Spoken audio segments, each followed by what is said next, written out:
Je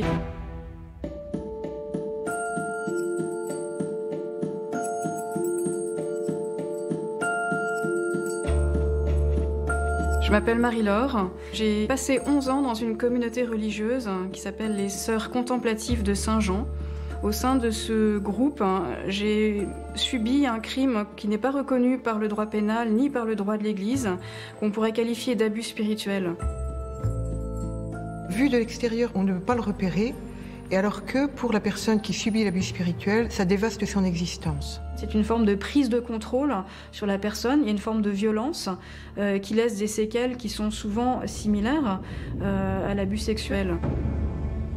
Le silence de l'Église pendant toutes ces années a été un silence coupable, parce que l'Église n'a pas pris en compte les souffrances et les témoignages. J'ai l'impression avec le recul que j'ai manqué 11 ans de la vie du monde.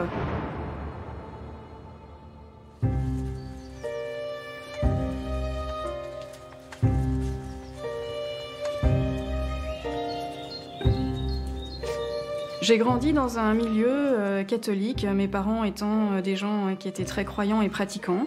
Donc j'ai grandi dans la foi et c'est quelque chose qui m'a vite impactée étant jeune. J'ai très vite eu une aspiration à donner ma vie à Dieu. En tout cas, j'avais ce questionnement intérieur. En même temps, je vivais dans un grand combat intérieur, si je puis dire, parce que c'était aussi une vie assez austère qui, dans un certain sens, ne m'attirait pas plus que ça. Et j'avais plutôt envie soit d'une vie de famille ou d'une vie un peu d'aventure, voilà. Ça m'a conduite, en tout cas, dans un premier temps, à faire mes études à Paris, à Sciences Po. J'ai 21, 22 ans. Et puis, je saisis l'occasion d'une petite enquête sociologique que j'avais à faire, des interviews, pour aller rencontrer différentes communautés. Et c'est l'occasion pour moi de rencontrer la communauté Saint-Jean pour la première fois.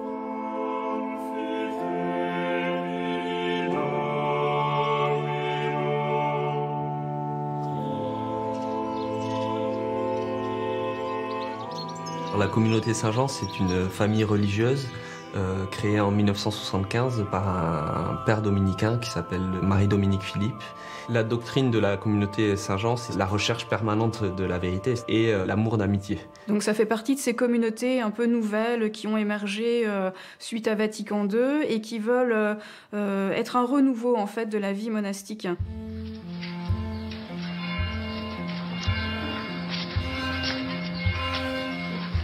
Je vais interviewer un frère avec différentes questions sociologiques et je suis très marquée en fait par cette rencontre, par ce qu'il me dit de la communauté Saint-Jean, avec notamment un aspect de recherche de vérité. Et à la fin de cette interview, il me demande « Alors qu'est-ce que tu veux faire après tes études ?»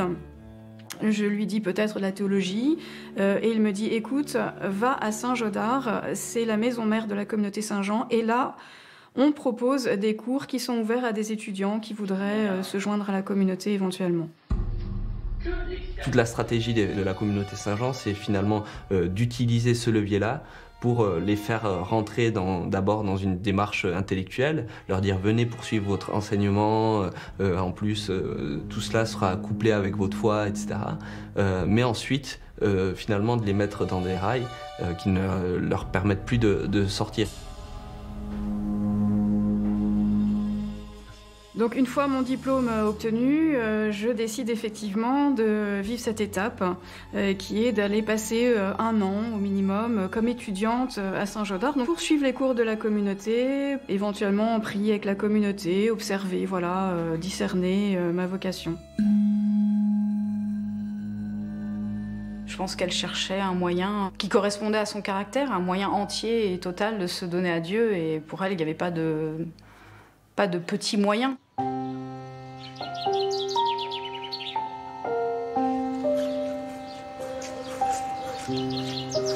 En arrivant à Saint-Jodard, je fais mieux la connaissance du père fondateur, qui est le père Marie-Dominique Philippe, que j'avais eu l'occasion d'écouter une fois ou deux dans des conférences spirituelles sur Paris. Mais cette fois-ci, je le découvre un peu comme l'enseignant principal de la communauté. C'est lui qui donnait la plupart des cours en philosophie et en théologie. Marie-Dominique Philippe, c'est bien plus qu'un fondateur, c'est l'enseignant spirituel, le maître de cette communauté. On s'y réfère en permanence et donc il a gardé encore jusqu'à aujourd'hui cette image de quasi saint homme au sein de la communauté, d'une personnalité à la fois incontestable, qui déambulait avec un cortège de fans derrière lui.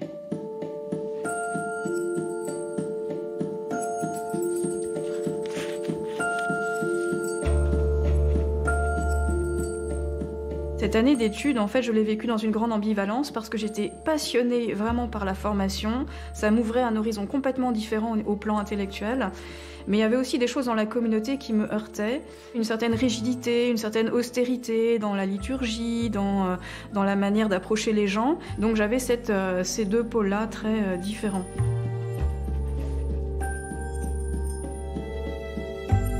Alors, il se trouve que j'ai fait connaissance assez rapidement avec une sœur contemplative qui est devenue mon amie. Et cette sœur-là m'a inscrite à un événement particulier. C'était une semaine de prière intense. Et puis c'était l'occasion de rencontrer sœur Marthe. Sœur Marthe, c'était la maîtresse des novices, c'est-à-dire celle qui était en charge du recrutement et qui allait former les jeunes sœurs.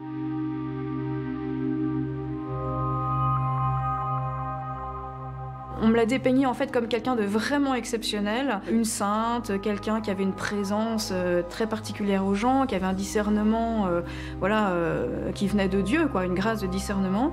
Et quand j'ai eu la possibilité de la rencontrer, je pensais lui parler de tous ces mois que j'avais vécus avec des questionnements, une attirance, en même temps des combats intérieurs. Et en fait, en 2 secondes, j'ai à peine eu le temps de commencer à parler qu'elle m'a dit « Écoute Marie-Laure, ton cas est clair comme de l'eau de roche, tu dois rentrer dans la communauté. » Là, on est en plein dans l'abus spirituel. C'est-à-dire qu'elle va se mettre à la place de Dieu et gérer complètement l'existence de Marie-Laure. Il ne faut pas oublier que là, Marie-Laure engageait sa vie complètement. Et donc le fait que quelqu'un lui dise ce qu'elle doit faire et qu'il le présente comme clair comme de l'eau de roche, c'est une aberration. Et là, quand je la rencontre, elle qui était pour moi l'instrument de Dieu, elle a ce discours fulgurant et donc ça balaye tout. Et la seule question qui restait, c'était quand je vais rentrer dans la communauté. C'est l'un des premiers facteurs finalement de dérive de cette communauté. Le manque de discernement et la manière dont on a forcé des jeunes femmes et des jeunes filles, malgré leurs doutes, à intégrer leur communauté.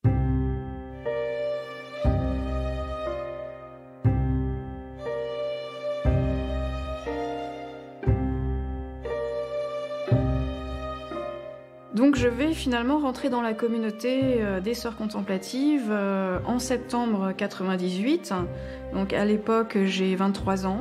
J'y rentre après avoir passé les dernières vacances avec ma famille. Et l'arrachement a été assez douloureux. Je l'ai vécu un peu comme un robot, avec mes tripes d'un côté, ma tête de l'autre.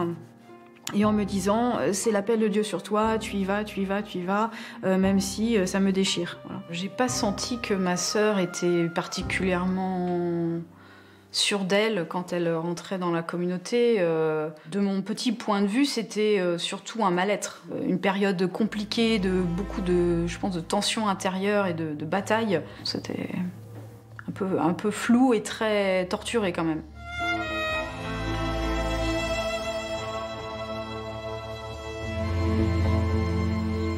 Alors tout de suite, on rentre dans la vie des sœurs. J'ai reçu une sorte d'habit religieux, alors qui ne voulait pas se nommer comme ça, parce que ça n'était pas encore l'habit officiel de la communauté, hein.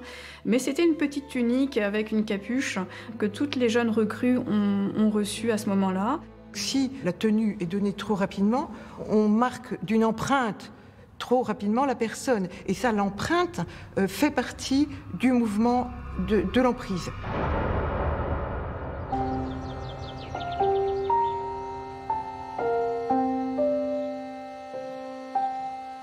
Je découvre à ce moment-là donc mon lieu de vie, principalement ma cellule, qui est aménagée de manière très pauvre, hein, très austère, avec une table, un petit coin pour prier, un lit très simple. Mais la plus grande partie de ma journée, je vais la passer à la chapelle. Il y a les offices, c'est-à-dire les temps de prière, les temps de prière monastiques, qui ponctuent la journée, le matin, l'après-midi, le soir. Il y a les cours qui se succèdent dans la journée. Et puis, il y a les temps de travail communautaire. Moi, on va m'affecter au jardinage, donc ça va être ma première charge. Et puis aussi de chanter.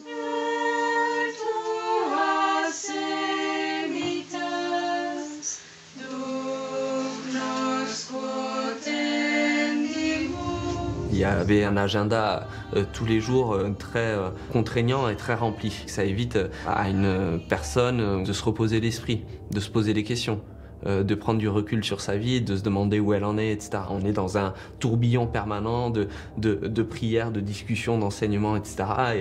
Et les esprits sont fatigués au sein de la communauté. On arrive avec pas beaucoup d'affaires. Parmi ces affaires, ma maman m'avait confié un album photo. C'était une manière pour elle d'assurer un lien familial, en sachant qu'on aurait quand même assez peu de possibilités de se rencontrer une fois que je serai en communauté. Et cet album photo, je l'ai rendu à ma famille quelques semaines après, parce que les sœurs m'ont clairement fait comprendre que la vie des sœurs, c'était plus ça. Maintenant, il y avait une coupure. Maintenant, on était consacré à Dieu, on suivait le Christ. Dès son année d'études à Saint-Gaudard, elle a été mise sous emprise. Et donc, elle avait, dès ce moment-là, perdu son ouverture au monde. Et c'est ce qui a permis ensuite à la pensée de la communauté de pénétrer plus facilement en elle. Elle avait été bien préparée. On se sert du dogme, on se sert des textes liturgiques, de la théologie, pour mettre la personne en état d'infériorité, pour lui dire que son existence propre n'a aucun sens et qu'elle doit obéir. Et elle n'obéit pas à la limite à une entité, elle obéit à la personne qui dirige la communauté.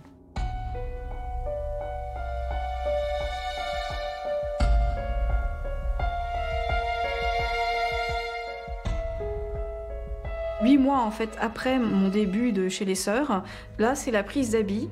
Ça veut dire que c'est une cérémonie au cours de laquelle on reçoit officiellement l'habit de la communauté Saint-Jean. Mon identité, elle est vraiment fusionnée avec celle de la communauté. Et puis on reçoit à ce moment-là un nom religieux. Je me suis appelée Sœur Marie-Laure.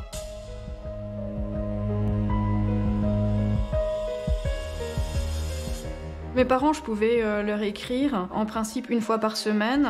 Donc le dimanche, c'était le jour du courrier. J'écrivais et je recevais mes lettres. Toutes les sœurs savent que leur courrier est lu, leur courrier sortant et entrant. Donc ça devrait être déjà un signal assez inquiétant sur ce qui se passe à l'intérieur.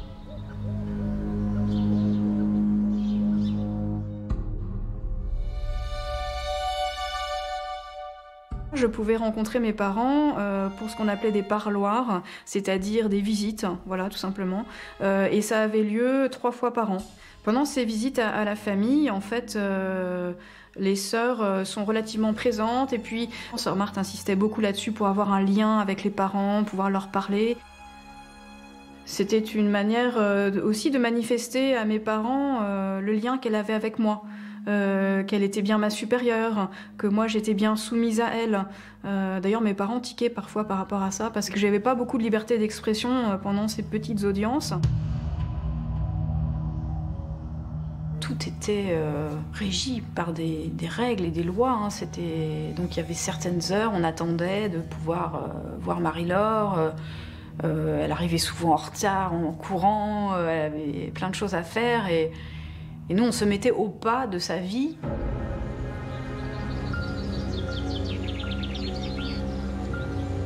En amont de ces visites, on nous enseigne clairement à ne pas exprimer à nos familles et à nos amis, aux personnes extérieures en fait, ce qui pourrait être de l'ordre d'une souffrance, d'une objection, d'une critique, d'un doute. On nous dit clairement, ne dites pas ça à vos parents parce que eux n'ont pas la vocation. C'est le doute qui permet de prendre conscience des choses. Et dans le cas de Marie-Laure, si elle transmettait ses doutes à ses parents, eh bien ses parents allaient se renseigner, être bouleversés par ses doutes, et ils auraient pu l'empêcher de continuer dans cette communauté-là.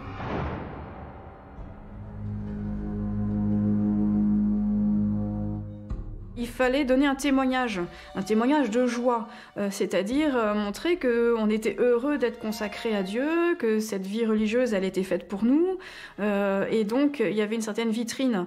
Il fallait être des sœurs sourires, en fait. Elle va s'obliger elle-même à raconter des choses parfaitement positives à ses parents, et par ailleurs, elle va souffrir. Et donc, c'est ce qu'on décrit sous forme de PANPE, c'est-à-dire une partie apparemment normale et une partie émotionnelle.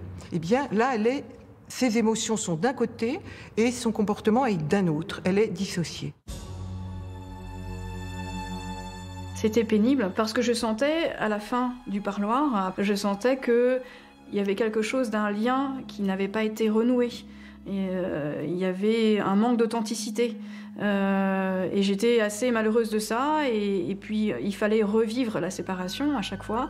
Il n'y avait pas d'espace pour une complicité ou simplement le temps de réapprendre à communiquer, à se connaître.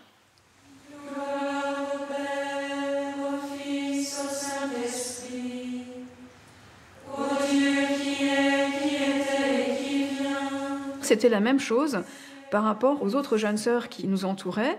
Sœur Marthe nous disait clairement, ne partagez pas entre vous vos difficultés parce que vous allez mettre un fardeau sur l'épaule de la jeune sœur qui est à côté de vous. Vous allez la mettre en difficulté, vous allez la faire douter également. Elle n'aura pas la grâce pour vous aider. Donc tout ça sera nuisible et vain. Donc ne dites rien. Lorsque une personne ne va pas bien et qu'elle ne peut pas le communiquer aux autres, elle croit qu'elle est toute seule à ne pas aller bien. Alors elle se dit, tout le monde réussit à vivre ce qu'on nous demande, et moi je suis la pauvre idiote qui n'y arrive pas. Et donc le fait de ne pas communiquer avec les autres l'enferme dans la honte et augmente l'emprise que l'on peut avoir sur elle. Et par contraste, il fallait tout remettre à la supérieure. Et ça, c'était quelque chose d'assez difficile. On appelait ça un peu l'ouverture du cœur. Il fallait ouvrir son cœur avec une certaine transparence, donc ne rien garder pour soi. Et cacher quelque chose à ta supérieure, c'est le cacher à Dieu. C'est quelque chose qui est extrêmement dangereux, puisque la personne va déposer son être propre entre les mains de quelqu'un d'autre. Donc elle n'a plus aucune liberté de penser, et c'est lorsque la pensée est détruite que la personne va être sous emprise.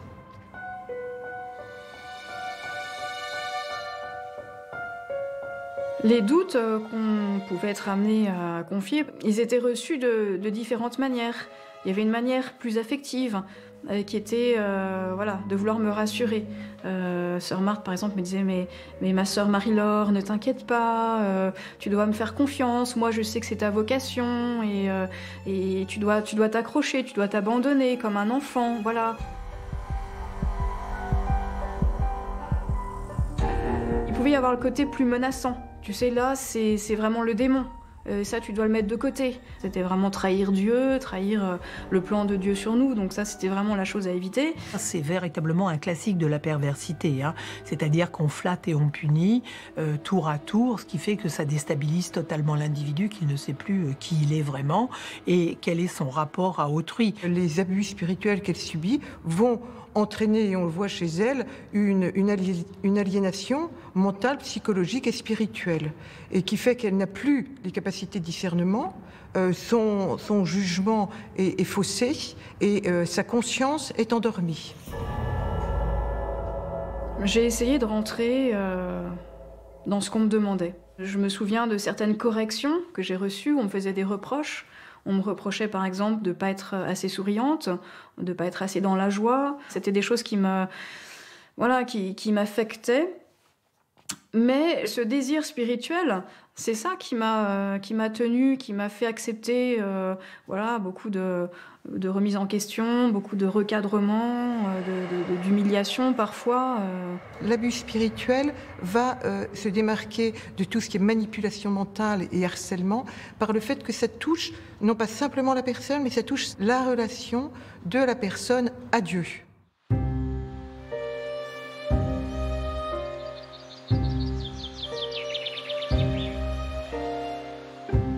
C'est quand je suis déjà au noviciat que j'ai des premiers échos d'attaques contre la communauté. Alors, ce qui se passe, c'est que je fais partie d'un petit groupe de sœurs, sélectionné par sœur Marthe, qui à ce moment-là décide de nous réunir pour nous faire part de quelque chose qui relève d'un secret, qui est, des journaux nous ont attaqués. Pourquoi ? Parce qu'il y a des associations de parents qui ont fait des reproches à la communauté.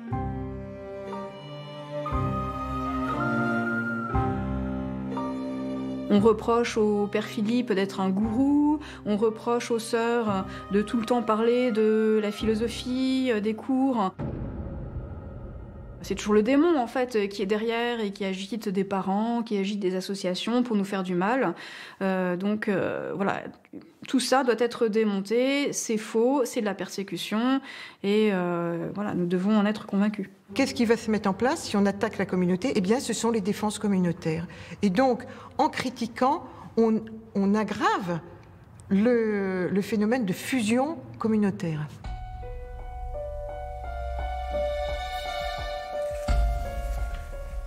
Lettre du 10 octobre 1999, écrite à Saint-Gaudard.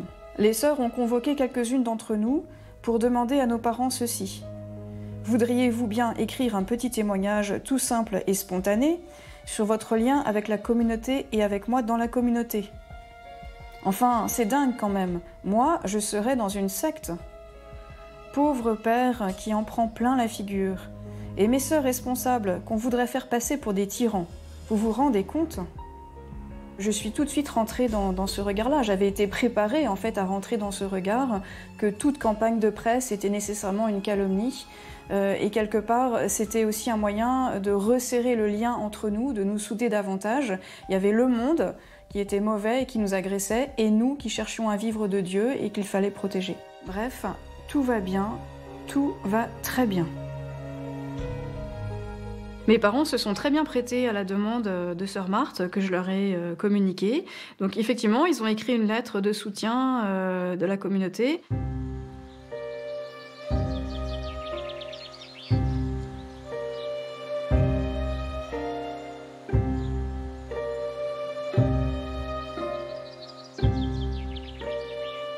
Avec sœur Marthe, le lien est assez difficile. Pendant la première année, quand je la voyais de temps en temps, j'avais énormément de difficultés à lui parler. C'est quelqu'un qui m'impressionnait, qui me paralysait. Sœur Marthe, c'est le prototype de la personne qui a tous les caractères du pervers narcissique, c'est-à-dire une prise de pouvoir, et une prise de pouvoir au sein d'une communauté, d'une part, et au sein d'individus qu'elle a montés, liés les uns aux autres, et qu'elle a utilisés à des fins du service de son propre pouvoir. Et il y avait quelque chose qui me mettait spécialement mal à l'aise chez elle, c'était ses gestes. Elle avait des gestes très sensuels, qu'il faut replacer dans un contexte de vie religieuse où on est un peu sevré au plan sensible. Il n'y a pas beaucoup de gestes, c'est une vie où on ne se touche pas. Et donc ces gestes-là avaient beaucoup d'impact sur moi.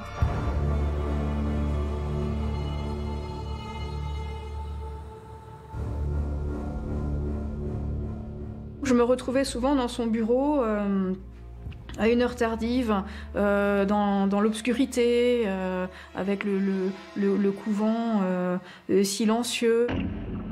Nous sommes dans une communauté où les rapports sont rigides, froids, secrets, austères. Donc évidemment, le simple fait de lui caresser la main lui apparaît déjà comme quelque chose d'absolument contraire avec toutes les règles de vie de la communauté.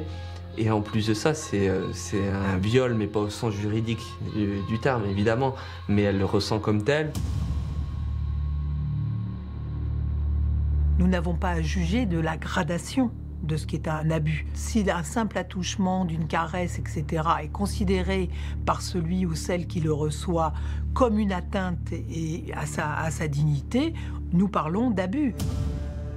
Sœur Marthe, elle crée en moi une espèce d'attirance. Alors, je ne sais pas s'il faut parler d'attirance amoureuse. Je me suis posé la question, en tout cas à un moment donné de mon parcours, parce qu'il y avait quelque chose de fort. Il y avait une certaine dépendance affective. Il y avait aussi une emprise sensuelle qui continuait à travers ses gestes, sa manière d'être. Donc ça venait m'impacter, même si pour moi c'était plutôt quelque chose que je repoussais, que je fuyais. Et j'ai développé à ce moment-là des crises d'angoisse la nuit. C'est une méthode pour entraîner de la confusion chez la personne et lui faire perdre ses repères ordinaires. La personne qui vit ça ne sait plus se situer. Et donc, au bout d'un moment, elle se demande si elle devient folle. Ce sont les symptômes qu'elle va manifester ensuite, qui, moi, vont me montrer qu'il y a un véritable traumatisme.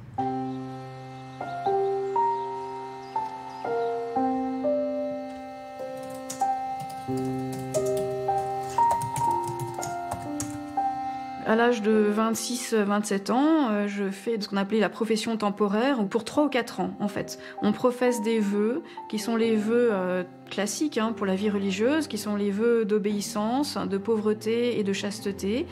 Donc je suis plus simplement une petite sœur en apprentissage, mais je suis vraiment une sœur engagée dans la communauté.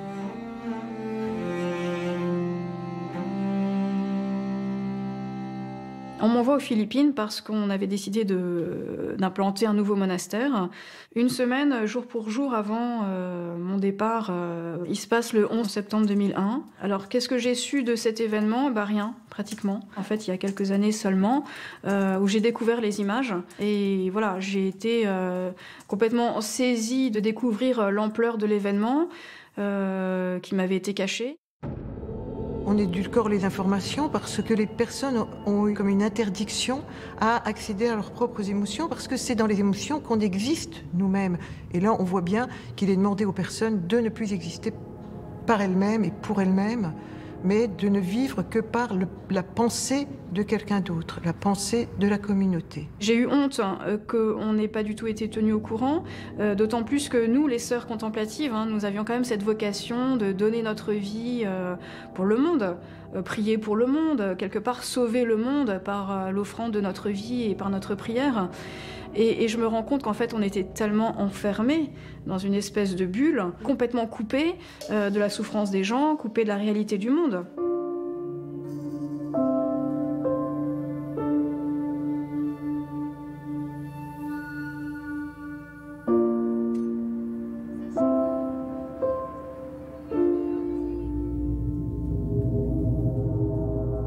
L'arrivée aux Philippines, ça a été pour moi un choc terrible parce que cette fois-ci, je côtoyais la misère, mais avec un contraste que je trouvais scandaleux, justement, entre cette misère au quotidien vécue par les gens et puis cette espèce de luxe vécu par la communauté dans des couvents, imaginez de beaux couvents bien construits, en dur, avec tout ce qu'il faut, l'eau, l'électricité, la clim. Eh bien, on me disait non, tu es là pour prier, tu n'es pas là pour changer la situation des gens, tu dois accepter ce que la communauté vit, tu dois laisser de côté tes petites vues personnelles, tes petites aspirations, c'est pas ça que Dieu veut pour toi.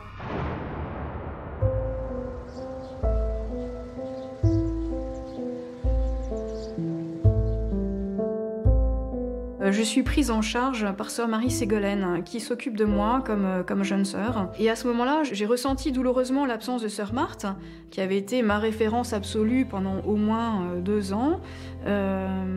Et je sentais que même si elle était absente physiquement, en fait, elle habitait mes pensées. Elle habitait mon esprit. J'étais tout le temps là à me demander qu'est-ce que sœur Marthe aurait pensé, qu'est-ce que sœur Marthe aurait dit, est-ce que sœur Marthe aurait approuvé ce que je faisais, et sœur Marthe, qu'est-ce qu'elle fait? La fascination que sœur Marthe a exercée sur Marie-Laure va faire que Marie-Laure va la faire vivre en elle-même. Marie-Laure s'est vidée d'elle-même et elle s'est remplie de sœur Marthe. Dans cette période où je prends conscience en fait de l'emprise de sœur Marthe, je me confie à sœur Marie-Ségolène et j'entends à ce moment-là cette réponse qui m'a vraiment frappée de sœur Marie-Ségolène qui me dit « Écoute, sœur Marthe, elle ne se trompe jamais. » Et que la seule chose que j'avais à faire, si moi j'avais des questionnements par rapport à sa manière de me conduire, eh bien c'était de m'humilier, tout simplement.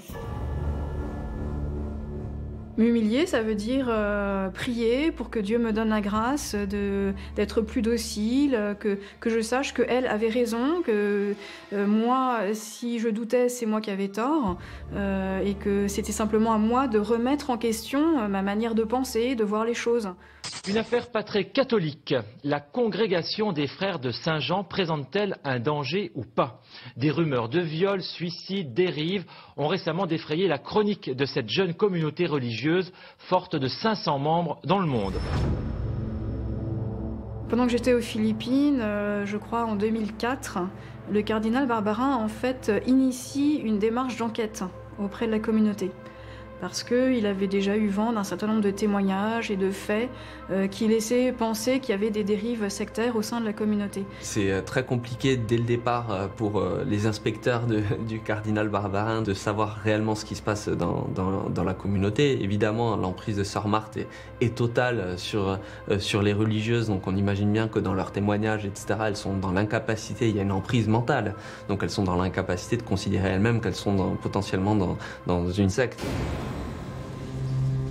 Je ne me pose pas de questions sur la santé ou la sainteté de la communauté. Notre père fondateur nous avait dit et redit combien il était un ami intime du pape Jean-Paul II, ensuite Benoît XVI. Il y avait beaucoup de cardinaux, beaucoup d'évêques qui nous demandaient partout dans le monde. Donc toute l'Église, quelque part, nous aimait, nous appréciait et nous soutenait. Donc qui étais-je moi pour me poser des questions sur cette communauté ?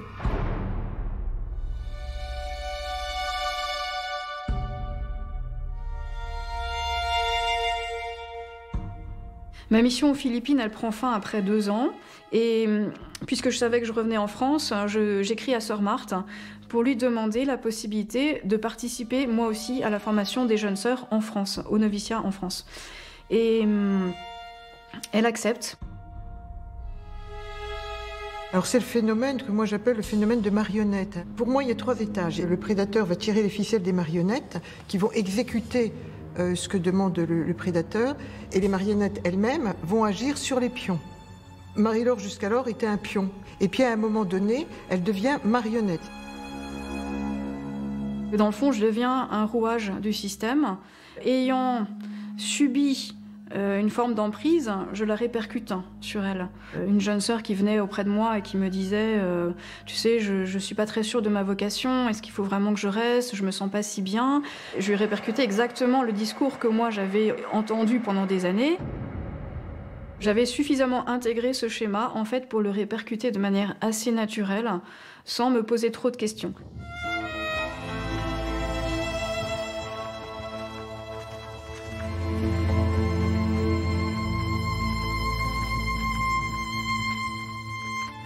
À ce moment-là, je me prépare à faire ma profession perpétuelle, donc ça veut dire mes vœux définitifs. Cette fois-ci, je vais m'engager dans la communauté, plus pour 3-4 ans, mais pour toute ma vie, donc jusqu'à la mort.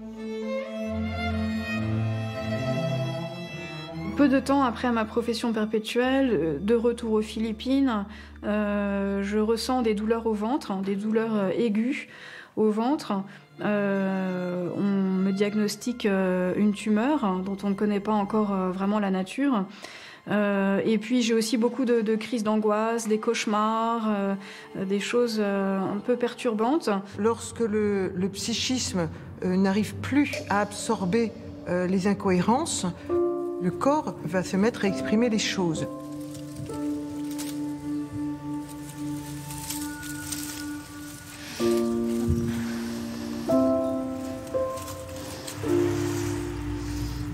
Finalement, sœur Marthe décide de me rapatrier en France et elle va décider que je sois opérée. Voilà, elle prend la décision elle-même. Et en même temps, elle jongle entre le côté médical et puis un côté plus spirituel. Elle me met en lien avec un prêtre de la communauté, qui est un prêtre exorciste.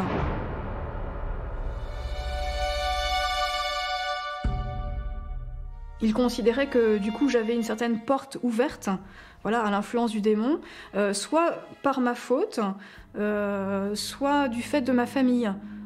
Par exemple, mes ancêtres, ce que mes ancêtres avaient pu vivre, est-ce qu'il y avait eu des gros péchés dans ma famille, est-ce qu'il y avait eu des ancêtres qui étaient voilà, très déviants, et ça aurait créé une forme d'emprise du démon sur ma famille et sur toute la lignée.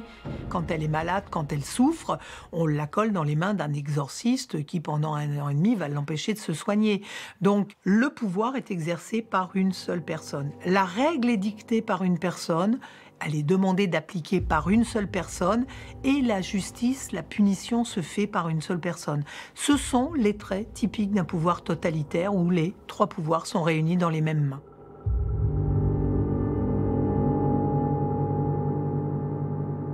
Le fait que Sœur Marthe décide que je sois opérée, en prenant la décision de manière très autoritaire, ça m'a beaucoup affectée. Et j'ai eu comme un déclic, un premier déclic à ce moment-là, parce que j'ai comme compris que au-delà ou malgré ce côté très affectif je t'aime ma sœur Marie-Laure et voilà, je te le fais bien sentir, en fait j'étais juste un objet entre ses mains. Ça a été comme une première sortie en fait de cette emprise, de cette relation affective avec elle.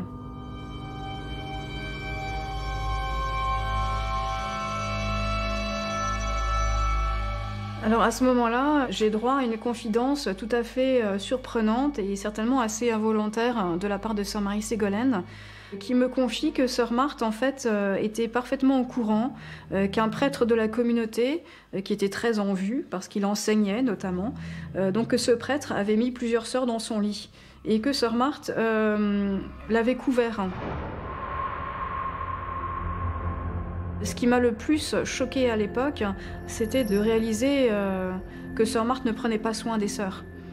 Sœur Marthe avait menti, ça c'est une chose, alors que nous on professait beaucoup d'être dans la vérité, de chercher la vérité, donc c'était un premier manquement, mais aussi elle ne protégeait pas les sœurs, qu'elle laissait entre les mains de personnes qui leur faisaient du mal.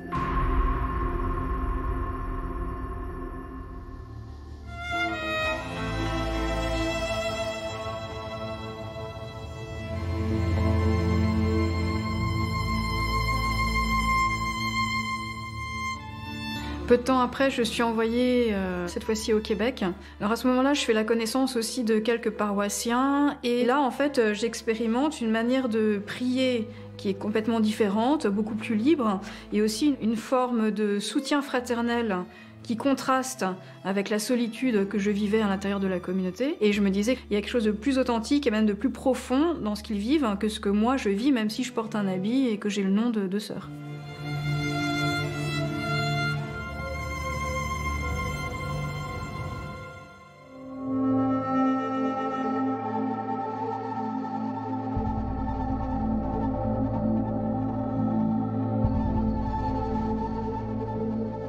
Au terme des enquêtes du cardinal Barbarin, de ces remontées de témoignages qui deviennent vraiment très importantes, le cardinal Barbarin va décider en 2009 de destituer les fondatrices de la communauté des sœurs contemplatives, à savoir la sœur Alix et sœur Marthe qui contrôle vraiment la communauté.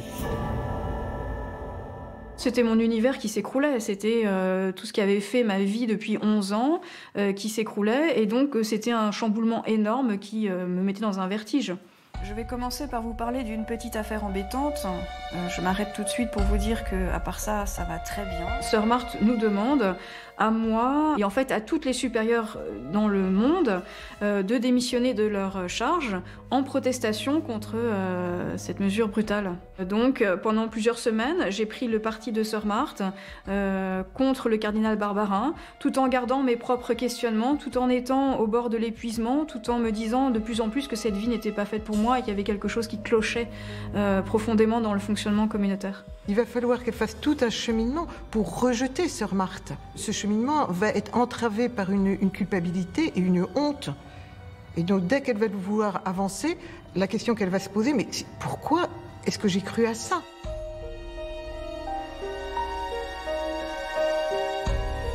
À ce moment-là, je me sens de plus en plus épuisée Et j'ai l'impression que Sœur Marthe veut m'entraîner dans un combat qui n'est plus le mien. Et quelques jours après, je quitte le monastère pour vraiment me reposer et puis me soustraire à cette pression interne parce qu'il y avait énormément de harcèlement pour me maintenir dans les rangs.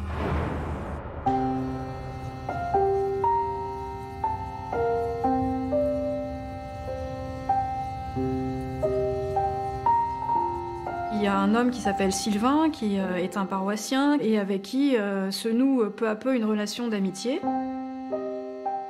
Je décide de faire comme une petite révolution, c'est-à-dire que je brave l'interdit qui m'était fait de parler à l'extérieur, surtout de choses aussi importantes et aussi cruciales pour la communauté. Et je décide de lui partager ce qui se passe et de lui dire mon désarroi, ce bouleversement. Ça a été un début de libération, clairement.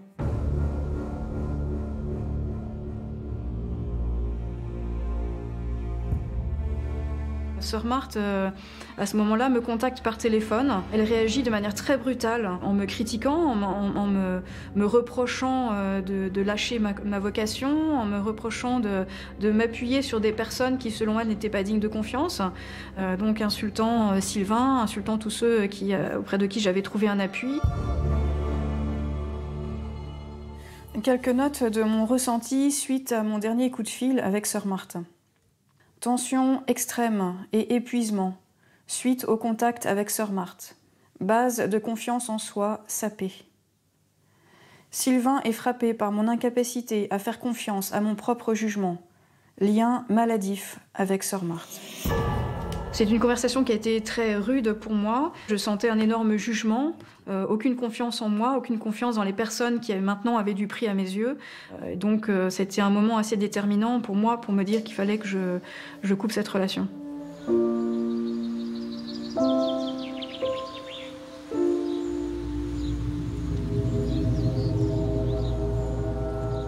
Quelques semaines après, je contacte cette fois-ci par téléphone mes proches, c'est-à-dire mes parents. Il y avait aussi mon frère et ma sœur.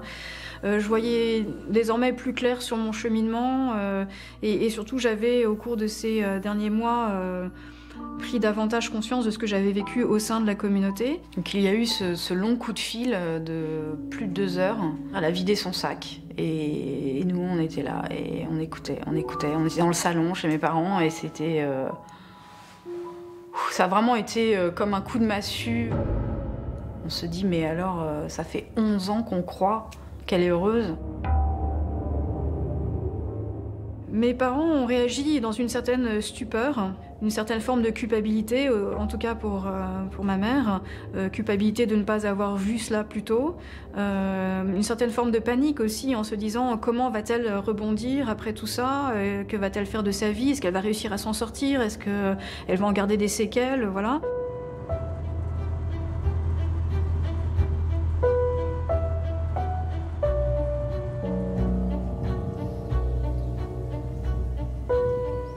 Quelques mois après avoir quitté le monastère, j'ai vraiment décidé de quitter l'habit. Ça s'est fait comme quelque chose d'un peu fou. Cet habit était vraiment collé à ma peau, je dirais, depuis des années.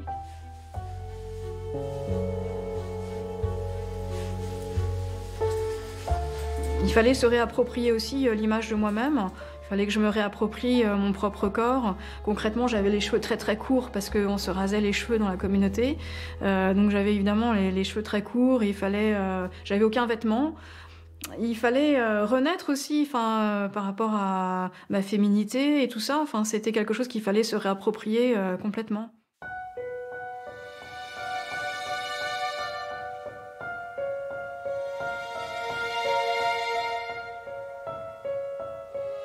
C'est sûr que la communauté n'a pas voulu non plus me laisser m'échapper comme ça. Il y a eu des coups de fil, il y a eu beaucoup de coups de fil, des petits mots, des courriers envoyés par des sœurs. Il y a également Sœur Marie-Ségolène qui a essayé à tout prix de me rencontrer en harcelant les amis chez qui j'étais logée, par exemple, en harcelant Sylvain. Le fait que Marie-Laure soit harcelée par la communauté en entier pour la faire revenir montre une fois de plus l'emprise et le manque de liberté. Ils sont incapables d'imaginer que quelqu'un puisse agir de par elle-même en contradiction avec ce qu'elle propose.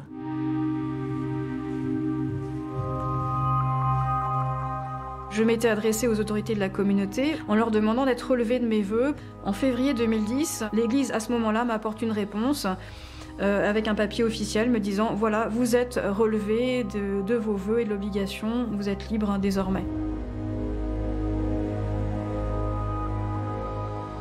Ma sœur est sortie de là blessée, ça c'est sûr, avec tout un chemin devant elle de guérison, mais pleine d'envie de reprendre sa vie en main, avec des projets, avec beaucoup de joie et toujours la foi. Donc ça peut étonner, mais une foi intacte. Et voilà, c'est la sœur que j'ai retrouvée et c'était merveilleux.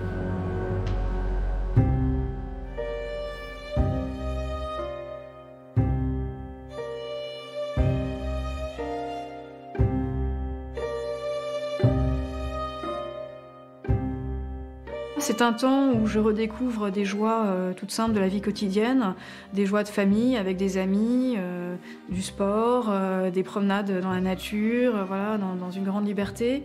C'est évidemment un moment où, étant libre personnellement, je peux davantage faire grandir ce lien avec Sylvain. Donc on est clairement désormais dans une relation amoureuse.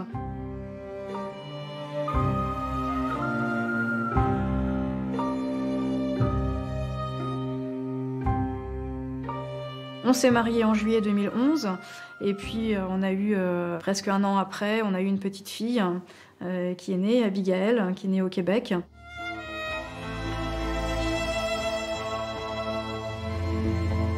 Après Abigail, on a eu un deuxième enfant, Joshua. Donc voilà, cette vie de famille a vite été très riche.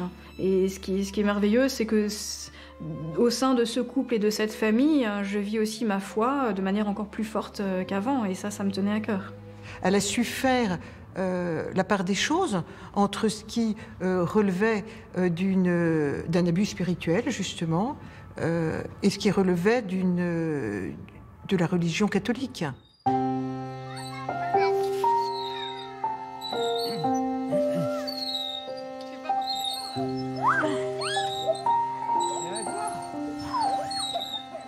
C'est vrai que mon histoire, il y a beaucoup de gens qui pourraient la lire comme simplement l'histoire d'une religieuse défroquée, voilà, qui quitte son couvent pour céder à un amour interdit. Et pour moi, c'est bien plus que ça. D'abord, j'ai pas seulement quitté un couvent, j'ai quitté un couvent avec des problèmes sectaires, qui était un milieu mortifère pour moi. Je sentais qu'il y avait plein de mensonges à travers cette communauté. Et quand j'ai vu Marie-Laure qui était malheureuse à travers ça, j'avais le goût que si elle n'était pas heureuse là-dedans, qu'elle puisse s'en sortir.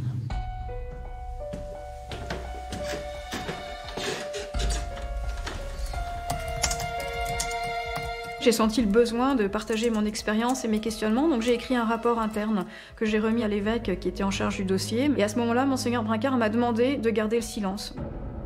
Chère Marie-Laure, ce n'est pas avoir peur de la vérité que de garder le silence. Lorsque celui-ci est le langage du don de soi, comme la Vierge Marie vous le fait comprendre. En lisant sa réponse, j'ai eu un sentiment d'injustice. En même temps, j'ai eu un réflexe de soumission filiale, parce que j'étais catholique, voilà, avec une certaine révérence par rapport aux évêques. Et donc, je voulais lui faire confiance. Et en même temps, je trouvais que ce silence de l'Église était vraiment coupable. Le silence coupable de l'Église, il est terrible pour toutes ces femmes aujourd'hui à qui on a promis monts et merveilles, en fait, qui sortent complètement détruites. Comment on répare ça? Et là, aujourd'hui, l'Église catholique ne se pose même pas la question sur les questions d'emprise et de dérive sectaire, de la manière dont on peut réparer la vie de ces jeunes femmes.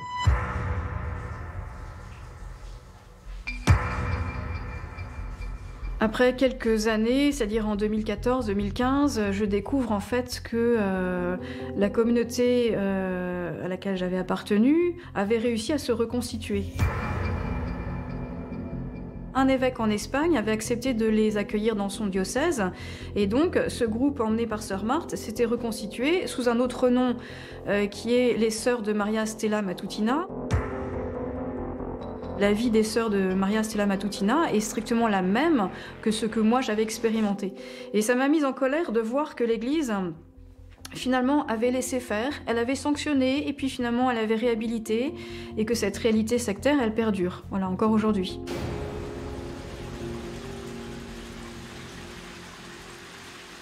Donc je m'adresse à ce moment-là à une association, la VREF, qui est une association d'aide aux victimes de mouvements sectaires dans l'Église, et je leur propose mon témoignage. Elle est redevenue la femme qui se reprend en main et qui dit « Bon, maintenant, il faut que mon expérience serve aux autres ». Et elle a écrit ce livre, elle a écrit ce témoignage qui est l'illustration typique de ce qu'est une emprise sectaire.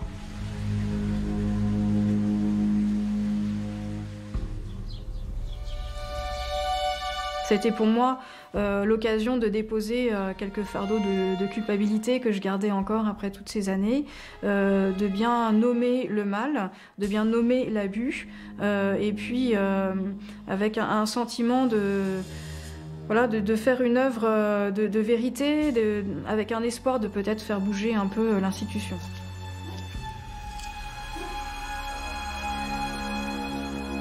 Il y a beaucoup de sœurs ou de frères qui sont entrés en contact avec moi pour me relater leur propre expérience d'abus, et je me suis rendu compte qu'il y avait eu beaucoup plus d'abus encore que je ne pensais, sur le plan spirituel, psychologique, mais aussi sur le plan sexuel, et que c'était une montagne, voilà, une montagne d'abus au sein de la communauté Saint-Jean. Le père Marie-Dominique Philippe est toujours considéré comme un saint aujourd'hui. Même quand il y a les premiers témoignages en interne sur de possibles abus de faiblesse, agressions sexuelles, voire viols sur des religieuses de la part de Marie-Dominique Philippe, soit on n'y croit pas, soit on n'y prête pas attention.